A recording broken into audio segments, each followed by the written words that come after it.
बलिया बाजार से चुनरिया ले ले हो सोइया। बोली बोली शेरा वाली मैया की। जय मां शेरा वाली, जय मां मेरा वाली, जय मां जोता वाली, जय मां थारे वाली।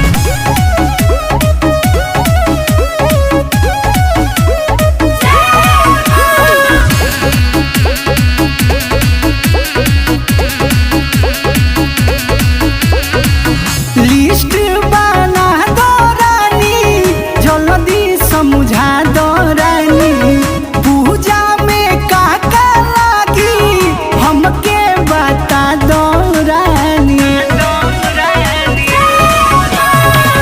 लिस्ट बना दो रानी, जल्दी समझा दो रानी, पूजा में का लागी हमके बता दो रानी। परछी पर लिखनी तार से, परछी पर लिखनी तार से चुनरिया ले ले आई हसैया। रेवती बाजार से चुनरिया ले ले आई हसैया। बलिया बाजार से चुनरिया ले ले आई हसैया। ठीक बा।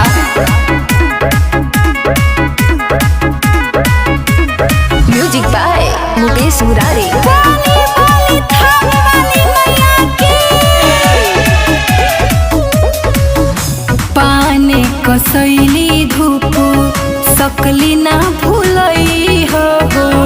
फोन के रानी हमके मन परई हो।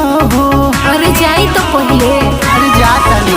जी पाने कसैली धूप सकली ना भूलई हो। फोन के रानी हमके मन परई हो।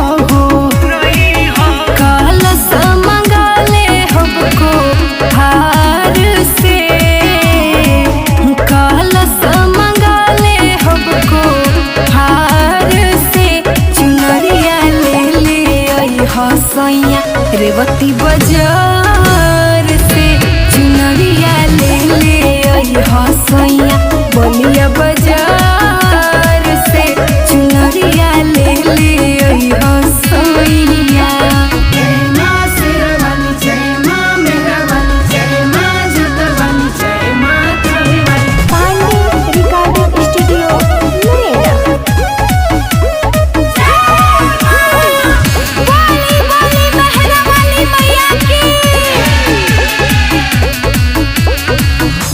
मालिन बिटुइया फूल डाली लेके आई है हो। अनु आवारा भीमू भजन गई है हो। ठीक बा, मुरारी जी के भी बुला ले। अच्छा। जी मालिन बिटुइया फूल डाली लेके आई है हो। अनु आवारा भीमू भजन गई है हो। पूजा करबो रउल के हार से, पूजा करबो रउल के हार से चुनरिया ले ले आई हसैया। रेवती बाजार